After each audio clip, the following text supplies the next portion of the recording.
आप देख रहे हैं योर मनी और आपके तमाम क्वेरीज को कर रहे हैं हम शामिल आपके पोर्टफोलियो प्लानिंग रिलेटेड। मोहित गांग हमारे साथ बने हुए हैं जो आपके सवालों को कर रहे हैं आंसर। बात करते हैं कुछ और व्यूअर्स से और अगले व्यूअर हमारे साथ सवाल पूछने के लिए सुभाष गुप्ता जयपुर से कनेक्टेड है, उनसे करते हैं बातचीत। सुभाष जी नमस्कार, सुन पा रहे हैं तो बताइए क्या सवाल है आपका।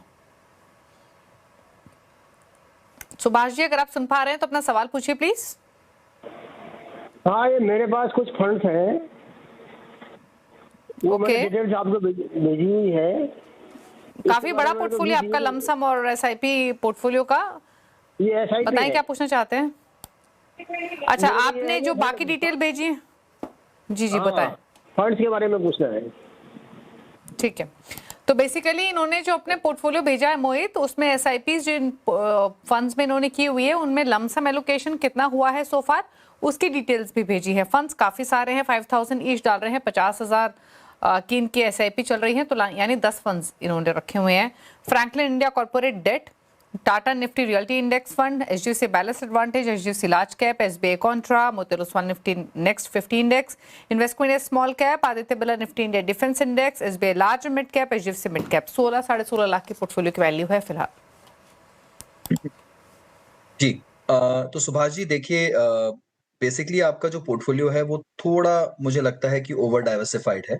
यहाँ पर उसे थोड़ा कंसोलिडेट करने की जरूरत है। मैं एक बार को आपके जो नंबर्स जिस तरह से मुझे दिख रहे हैं पहले मैं उस पर बात कर लेता हूँ। करंटली आपका जो पोर्टफोलियो है जो आपने शेयर किया है वो 16,60,000 रुपए का है। कुछ 10 फंड्स में स्प्रेड आउट है। ओवरऑल आप जो कि आपकी एसआईपी है वो 50,000 रुपए पर महीना है और वो भी कुछ 10 फंड्स में जा रही है। तो आइडली 6 से 7 स्कीम का पोर्टफोलियो थोड़ा ठीक रहता है। देखिए, मेरे पास में कोई बैकग्राउंड नहीं था कि आपको किस तरह का पोर्टफोलियो चाहिए। आप उसे अग्रेसिव बनाना चाहते हैं, कंजर्वेटिव बनाना चाहते हैं। अगर मैं आपकी एज को देखते हुए एक पोर्टफोलियो को अप्रोप्रिएट डायरेक्शन देने की कोशिश करूं तो उसे मुझे पूरा कंजर्वेटिव स्वरूप देखना पड़ेगा। बट अब मेरे पास में उसके बारे में अधिक जानकारी नहीं है कि आप किस तरह का पोर्टफोलियो चाहते हैं। तो मैंने इसके 2 अलग-अलग फॉर्मेट्स में सोचा है कि या तो आप इसे कंजर्वेटिव करना चाहेंगे, गिवन कि आपकी उम्र अभी जो है वो 66 वर्ष की है।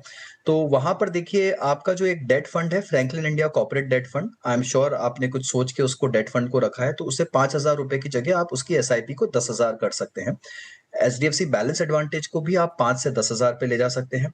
एचडीएफसी लार्ज कैप को भी आप 5 से 10,000 पर ले जा सकते हैं और Motilal Oswal Nifty next 50 index fund को भी आप 5 से 10,000 पे ले जा सकते हैं और एचडीएफसी मिड कैप को भी 5 से 10 पे ले जा सकते हैं। तो यहाँ पर ये जो कंजर्वेटिव स्वरूप है, कंजर्वेटिव इन द सेंस आपके करंट पोर्टफोलियो को देखते हुए, राइट? यहाँ पर मैंने क्या किया है, आपके डेट को बढ़ा दिया है थोड़ा सा, आपका जो बैलेंस फंड था उसको बढ़ा दिया है, आपके लार्ज कैप एलोकेशन को बढ़ा दिया और हल्का सा आपके मिड कैप एलोकेशन को भी बढ़ा दिया है।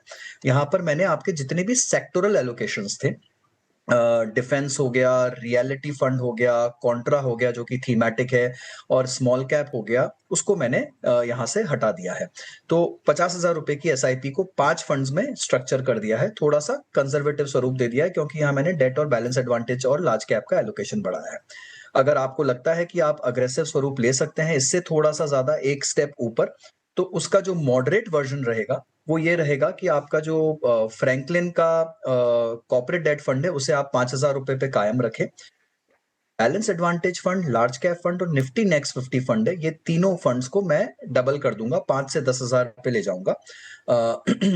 और बाकी के जो 3 फंड थे, इन्वेस्को स्मॉल कैप फंड, आपका HDFC mid cap opportunity fund and SBI large and mid cap fund, इन तीनों की एसआईपी को भी मैं 5,000 रुपए पे कायम रखूंगा। मैं 3 एसआईपी यहाँ रोक दूंगा, एक तो डिफेंस फंड की, एक निफ्टी रियलिटी फंड की और एक एसबीआई कॉन्ट्रा फंड की। तो मॉडरेट के अंदर में मैंने आपके जो थीमेटिक या सेक्टोरल एलोकेशन थे उनको पूरी तरह से हटा दिया है और पोजीशन को थोड़ा सा कंसोलिडेट करने की कोशिश की है।